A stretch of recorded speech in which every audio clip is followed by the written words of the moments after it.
On February 15, 1951, at 9:04 a.m., a North Korean patrol of 15 men moved through a frozen forest in South Korea. The temperature was 40°C. Their heavy wool coats were stiff. Their breath turned to instant ice on their scarves. They were part of the largest army on earth, the invincible People's Army of Mao Zedong. And they were here to crush a nation of farmers in a war that was supposed to last 10 days. They were confident. They were loud. Their equipment clanked. They saw no one. They were wrong. The first shot was a whisper, a sharp crack that was instantly eaten by the snow. The man at the back of the patrol simply fell. No explosion. No cry. He was just gone. The lieutenant at the front stopped. He turned. He saw nothing. The second shot came 3 seconds later.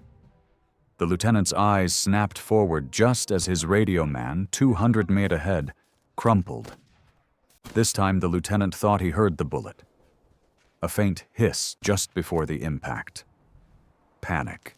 The patrol dove for the snowbanks, but the snow was no cover. It was a kill zone. The shots kept coming. Crack. A man trying to unlimb his machine gun slumped over it. Crack. A sergeant pointing a direction fell backward. Crack. Crack. Crack. In less than 3 minutes, 12 men were dead. The 3 survivors, terrified, didn't run. They lay frozen in the snow for 4 hours, praying they wouldn't be next. When they finally crawled back to their lines, their report made no sense. There was no muzzle flash. There was no sound of a sniper team. There was no sign of where the shots came from. It was a ghost, a Beksa Mert, the White Death.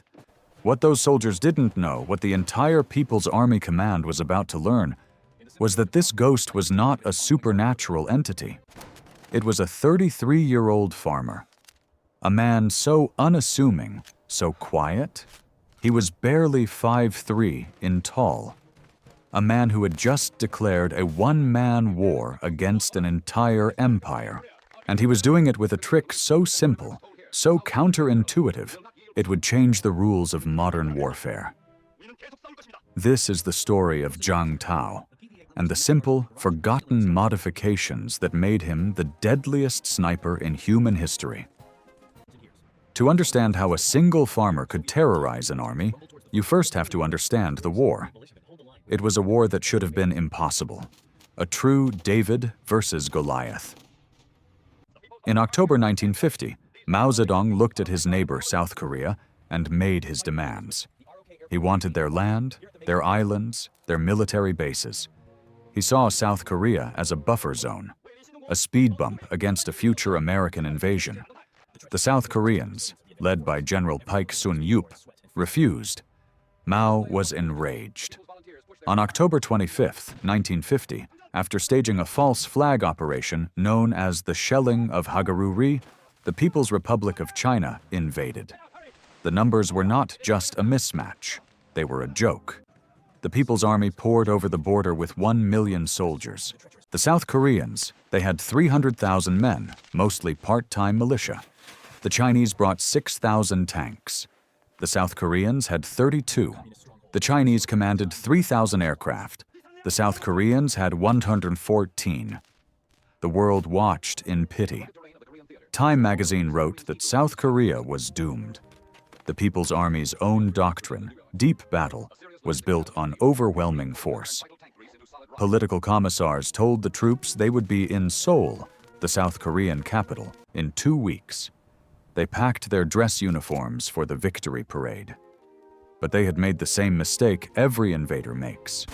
They looked at the numbers on a map, and not the map itself. They were invading in winter, the deepest winter. And they were invading a country that was 70% forest.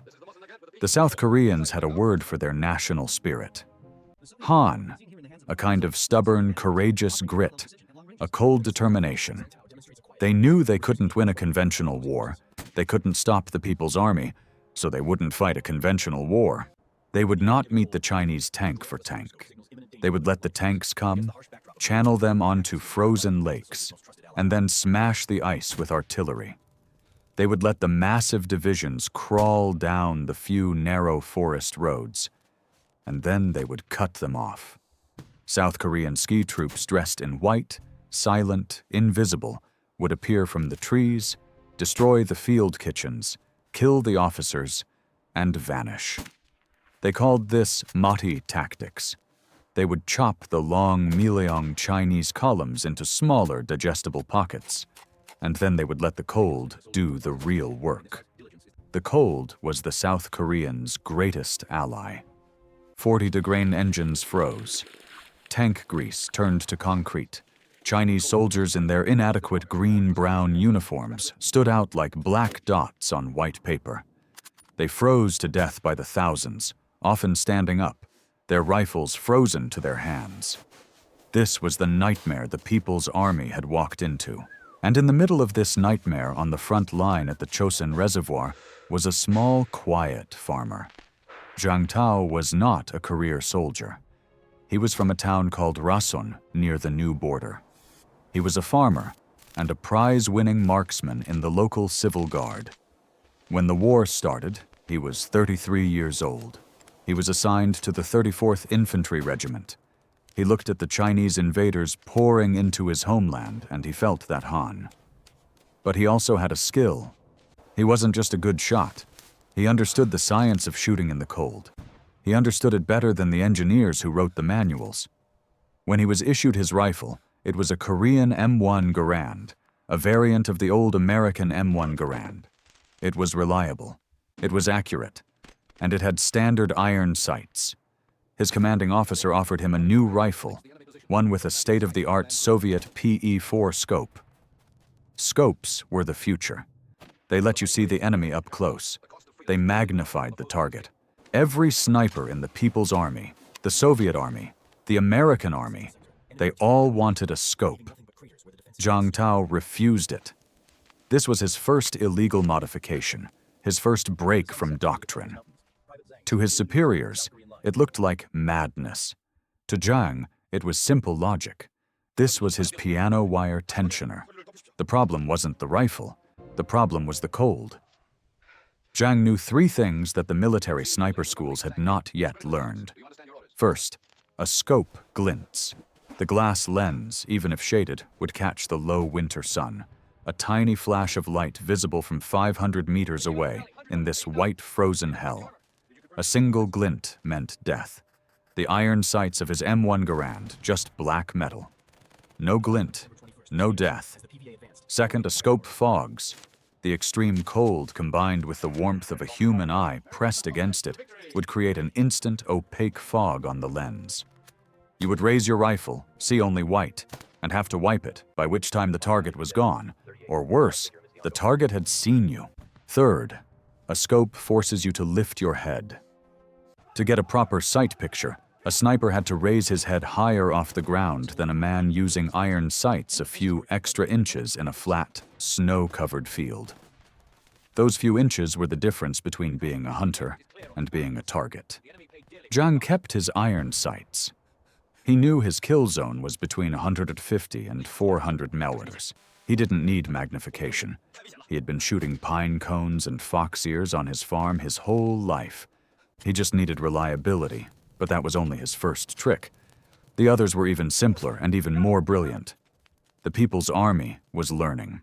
Their snipers were hunting for our snipers, and they looked for two things. The first was muzzle blast. When a high-powered rifle is fired, it kicks up the snow in front of the barrel. It's a small poof of white. And to a trained counter-sniper, it's a massive shoot here sign. Zhang's solution. He didn't just find a spot, he built a position. He would spend an hour packing down the snow in front of his rifle, pouring water on it, and letting it freeze into a solid block of ice. When he fired, the block of ice would absorb the entire muzzle blast. The snow wouldn't move. There was no poof. There was only silence. The second thing they looked for was breath. At 40 degrees, a human's hot breath hangs in the air like a cloud of smoke. A sniper lying in wait, breathing heavily from tension. He might as well be sending up smoke signals. Zhang's solution for this was so simple. It was genius. He kept his mouth full of snow. He would lie in his frozen nest for hours with a packed ball of snow under his tongue. It cooled his breath inside his body. When he exhaled, the air was already the same temperature as the outside. There was no fog, no cloud, no signal. Think about this. An enemy sniper is looking for Zhang. He's scanning the horizon with his high-powered glinting scope. He's looking for a head raised too high. He's looking for the poof of snow. He's looking for the fog of breath. And Zhang Tao has none of it. He has no scope to glint. His head is lower than the enemy's. His muzzle blast is absorbed by ice. His breath is invisible. He was, for all intents and purposes, a ghost. He had used simple farmer's logic, the logic of a man who lives with the cold to become a perfect invisible killing machine. And now he went to work. His routine was brutal. He would wake before dawn. He'd pack his white bread and sugar. He'd put on his multi-layered white camouflage suit. He'd grab his rifle, his Suomi submachine gun, and his skis, and he would tell his unit, "I'm going hunting." He'd ski alone, deep into the no man's land. Often behind the Chinese lines, he'd find his spot. A gentle rise, a fallen log. He'd build his nest. He'd pack the snow. He'd put the snow in his mouth and he would wait and wait and wait. The cold would sink into his bones. Most men would shiver, would move. Shivering ruins a shot. But Zhang had Han. He became part of the snow. He was the winter, then a target, a Chinese officer reading a map, 300 meters crack, a machine gun team setting up, 250 met crack, a soldier running for cover, 350 on crack. He never fired twice from the same spot if he could help it. He'd shoot, then use his skis to move 100 meters, find a new spot, and shoot again. The Chinese would blast the old position with artillery, killing nothing but trees, while Zhang was already engaging them from their flank. At the end of the day, he'd ski back to his lines. His commanding officer, a Lieutenant Kim Il-sung, would ask him for the count. Zhang, a quiet man, would just reply, 5. The next day, 8. The next day, 12. At first, the officers didn't believe it. The numbers were too high. They were impossible. No sniper gets 12 kills in a day. The doctrine said sniping was a slow, patient game of 1 or 2 kills. This was the engineering officer from the P-38 story all over again. The numbers didn't match the manual, so they sent an observer with him. The observer came back at the end of the day, his face pale, shaking. He confirmed every single kill. The farmer wasn't lying. On December 21st, 1950, Zhang killed 25 Chinese soldiers. On December 22nd, he killed 23. On Christmas Day, 1950, while the People's Army Command was drinking vodka, Zhang Tao went hunting. His tally for the day, 3838, confirmed kills in a single day. This wasn't war. This was an extermination. The front line at Chosin was a meat grinder. The Chinese had 12 divisions, over 160,000 men trying to break through. The South Koreans had 4 divisions. The South Koreans were outnumbered 4-1. The Chinese commander, General Peng Dehuai, threw waves of men at the finish lines. They were cut down by machine guns. They were blown up by Maoti ambushes, and they were being hunted by the ghost. Morale in the People's Army shattered. 1. It's one thing to be killed by artillery. It's another thing to be killed by an enemy you can see. But to be hunted by something invisible, it broke their minds. Soldiers refused to go on patrol. Officers refused to leave their bunkers. They would light fires for warmth and crack. The man closest to the fire would fall. They would group together for safety. And Zhang would use his submachine gun, killing the whole squad. He wasn't just a sniper. He was a psychological weapon. He had single-handedly created a no-go zone half a mile deep. An entire sector of the front line was paralyzed by one man and his old rifle. This is the moment the story pivots. This is the Saburo Sakai moment from the P-38 script. The problem had become too big for the frontline officers to hide. The reports of Abexa Smur went all the way up to the Chinese high command to Beijing. Mao's generals were being humiliated. Their mighty deep battle doctrine, their thousands of tanks and millions of men were being held at bay by a few thousand South Koreans on skis, and according to the terrified reports, by one single unkillable demon. The People's Army would not tolerate this. The man in the P-38 script McKenna was a secret. His modification was hidden. But Zhang Tao, his modifications were now famous. The South Koreans started calling him the magic shooter. And the Chinese, they just wanted him dead. The order came down from Chinese command. Forget the front line. Forget the strategic objectives. The #1 priority in the Chosin sector. Sachuet was to find and kill this South Korean farmer. They stopped sending regular patrols. It was a waste of men. Instead, they assembled their best. First, they sent in their own sniper teams. The best of the best from the Beijing sniper school. Men with brand new high-tech scoped rifles. Men who had trained their whole lives for this. Zhang hunted them. They would find a spot. Their scope would glint. And Zhang, from 400 meters, would put a single iron sight shot right through their scope and through their eye. He killed them one by one. It didn't work. The problem was getting worse. So they escalated. If snipers couldn't kill him, they would use artillery. They started a new tactic. Anytime any soldier was killed by a single shot, the entire sector would be blanketed by heavy mortar and artillery fire. Hundreds of shells fired at one suspected position. Zhang was caught in this. One day, his position was hit by over 100 shells. The trees around him were shredded. The ground was turned to black mush. When the barrage lifted, his commanding officer wrote him off as dead. An hour later, Zhang walked back to the dugout covered in dirt, his white uniform torn. He had a few shrapnel wounds. He just nodded to his co and said, "They were loud today." Then he went back out. The People's Army was now obsessed. They were desperate. This one farmer, this 5'3" and Ghost, was laughing at their technology, at their numbers, at their power. He had killed their best snipers. He had survived their artillery. They had to try something new. In late February 1951, the Chinese command at Chosin assembled a special counter-sniper platoon. Not one man, not a team. A platoon. 30 of their best shooters, supported by machine gunners, given one single mission. Hunt the White Death. Do not come back until he is dead. The People's Army, with its millions of men, was now officially hunting one single man. They were no longer trying to win the war.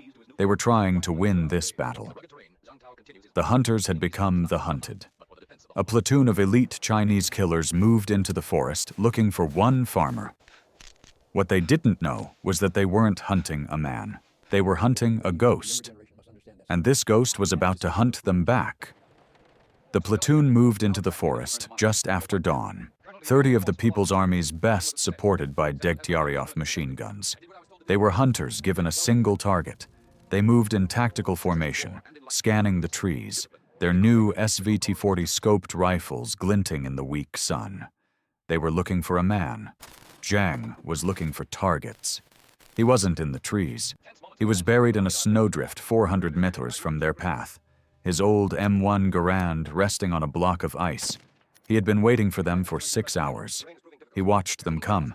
He saw their confidence. He saw their scopes glinting, and he saw their heavy, clumsy boots crushing the snow.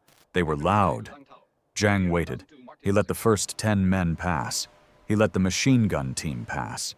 He aimed for the man at the very back, the platoon's radio man. Crack! The sound was gone before the platoon leader even registered it. The radio man fell, a neat hole in his chest. The platoon instantly reacted. They dove for cover. The machine gun team opened up, firing a 50-round drum into the trees where they thought the shot came from. They were wrong. They were shooting at a ghost. While they were firing, Zhang was already gone. He didn't run, he skied. Silently using his white camouflage, he moved 300 meters to their flank to a pre-prepared position he had built the day before. He waited. The Chinese lieutenant, thinking the sniper had fled, motioned for his men to advance. Cautiously, they moved forward. Crack! The lieutenant fell. This time the shot came from their left. Panic. The platoon had no leader and now no radio. The remaining 28 men were trapped. They didn't know where the next shot would come from. They were being hunted. One by one, they hunkered down as night fell. The temperature dropped to -35. They were cold. They needed a fire. Their training said no. Their survival instinct screamed yes. A small group of 6 men broke formation and huddled together, trying to light a small fire for warmth. It was the last mistake they ever made. Zhang was 200 meters away, not with his rifle, but with his other weapon, a Suomi KP-31 submachine gun. He emerged from the trees like an apparition and emptied a 71-round drum into the huddle. The firefight was over in 10 seconds. The rest of the platoon, hearing the submachine gun fire from one direction and still terrified of the sniper fire from another, broke. They ran in every direction into the darkness, into the forest. Zhang didn't chase them. He didn't need to. The forest and the cold took them. The next morning, South Korean patrols found 27 bodies. The elite counter-sniper platoon was gone. This was no longer a battle. This was a haunting. The psychological terror the White Death inflicted was now more devastating than the physical damage. We know this not from South Korean reports, but from the diaries of the Chinese soldiers who faced him. A soldier named Li Wei in the 75th Rifle Division wrote a letter to his mother that was recovered months later. "Mother, this is not war. This is hell. We do not fear the South Koreans. We fear the silence. In our doctrine, silence means peace. Here, silence means he is watching. When the artillery stops, our hearts stop with it. We know he is out there. We know he is looking at us. The silence is the White Death." Lee wrote about the rules of survival on the Chosin front. Rule 1, you never light a fire. The South Koreans have a saying, Chosin holds unless the men are ordered to light fires. We know this. We choose to freeze instead. Rule 2, you never run to help a wounded man. When a man cries out, it is a trap. The ghost is watching the body.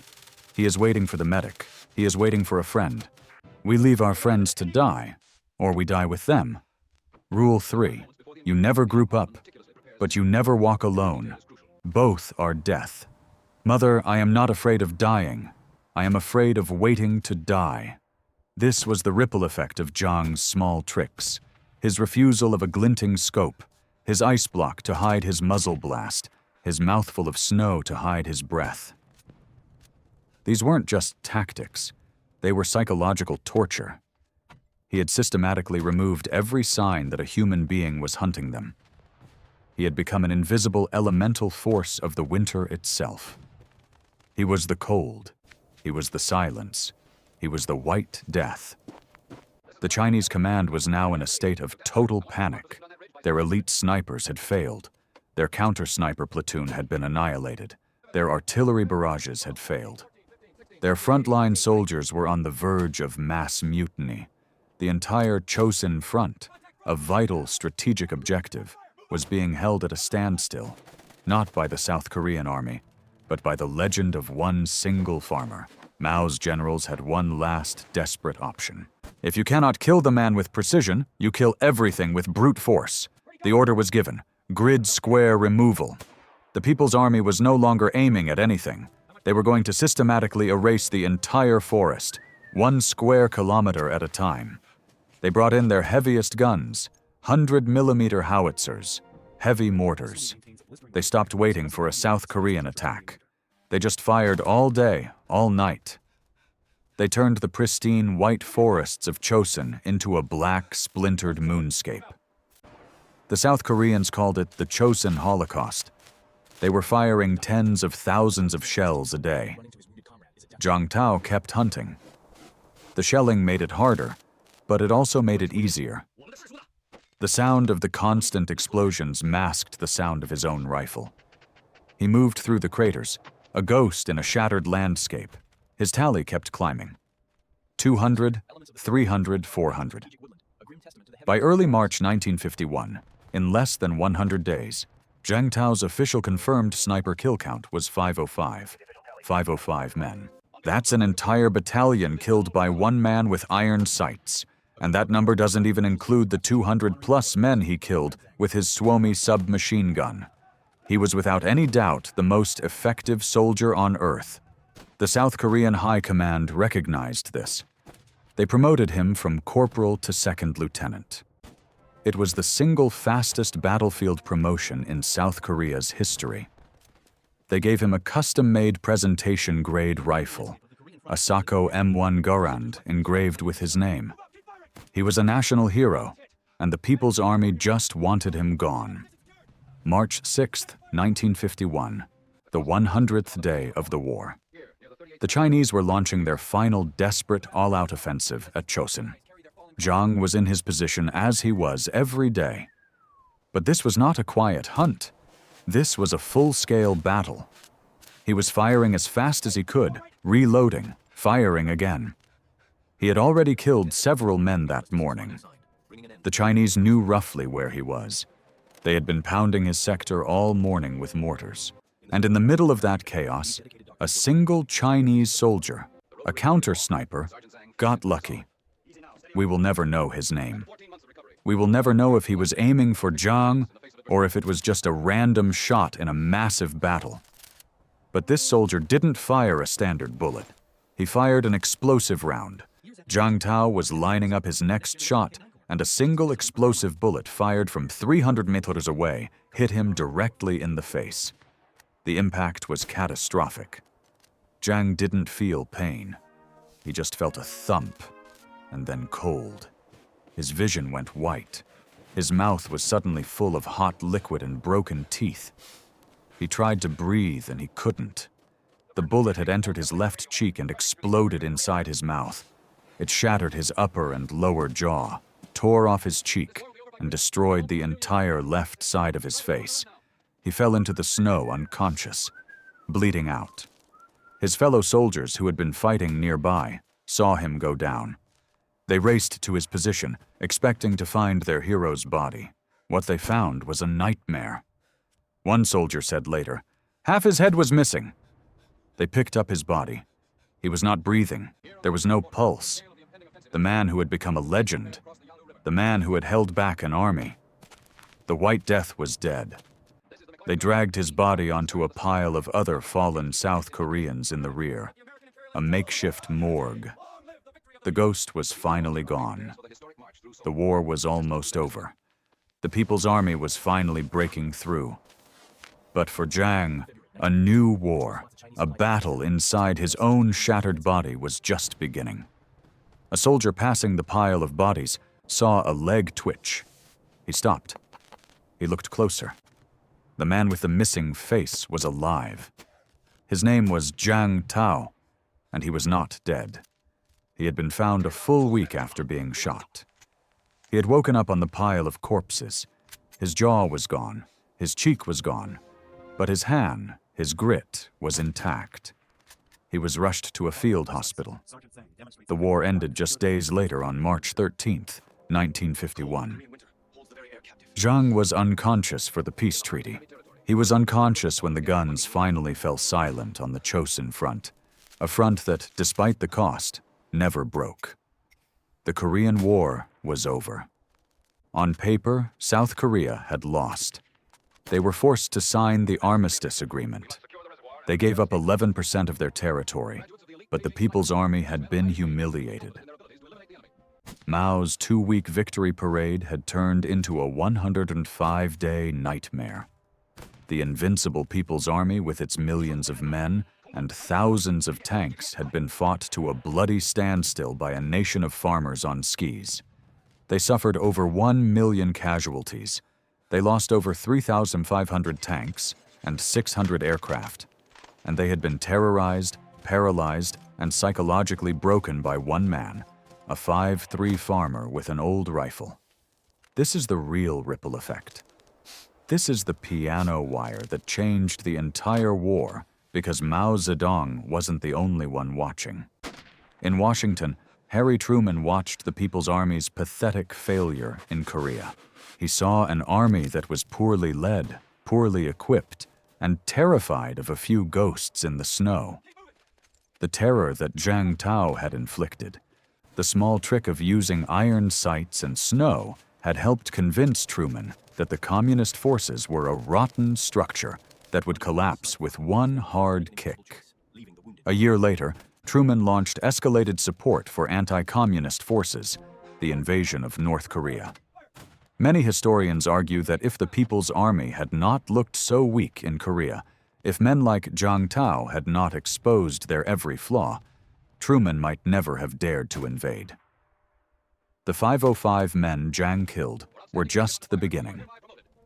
The fear he created changed history. But while history was changing, Jiang Tao was in a hospital fighting his own war. His injuries were so severe, doctors didn't know where to begin. He went through 26 separate agonizing surgeries. They had to rebuild his face from scratch. They took bone from his hip to create a new jaw. They took skin from his thigh to create a new cheek. He was in the hospital for 14 months. He spent years recovering. When he finally emerged, he was a different man. The left side of his face was permanently scarred, disfigured. The White Death now carried the mark of the war on his own face. But he was a hero. Unlike Sergeant McKenna, whose modification remained a secret, Jiang's actions were too big to ignore. General Paik Sun-yup himself promoted him and awarded him the Cross of Chosin. He tried to rejoin the army when the war with China started again in 1953. That abates went free continuation war, but he was refused. His injuries were too severe. He was a hero, but one too broken to fight. So what happens to a man who was the deadliest soldier in the world when the war is over? What happens to the ghost when the snow melts? Jiang didn't go on a victory tour. He didn't write a best-selling book. He didn't ask for fame. He did what the farmer in him always knew how to do. He went home. He was given a small farm in a new town since his old one was now in Chinese territory. He spent the next 50 years doing exactly what he did before the war. He bred hunting dogs. He became one of South Korea's most successful moose hunters. His skill, his han, his understanding of the wild, it never left him. He was a quiet man, a humble man. He rarely spoke of the war. When young reporters would find him decades later and ask him how he became the White Death, he'd just shrug. When they asked him if he felt remorse for killing over 500 men, his reply was pure, cold farmer's logic. He said, "I did what I was told to do, and I did it as well as I could." In 1998, a journalist asked him the secret to his success. What made him so good? Jiang, then 92 years old, gave a one-word answer. Practice. James McKenna, the mechanic, had his 6-in piano wire. Jiang had his iron sights. Both men saw a problem that the experts and the doctrine had missed. The experts saw high-tech scopes. Jiang saw a glinting target. The experts saw doctrine. Jiang saw snow. The experts saw regulations. Jiang saw survival. Jiang Tao died in 2002 at the age of 96. He was buried in Rasun, a quiet hero in the land he had saved. He remains to this day the deadliest sniper in human history. That's how wars are truly fought.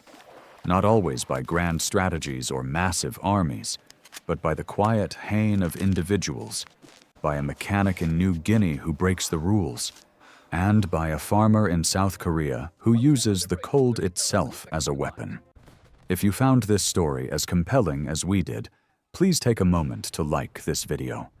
It helps us share more forgotten stories from the Second World War. Subscribe to stay connected with these untold histories Each one matters. Each one deserves to be remembered. And we'd love to hear from you. Leave a comment below telling us where you're watching from. Our community spans from Texas to Tasmania. From veterans to history enthusiasts. You're part of something special here. Thank you for watching, and thank you for keeping these stories alive.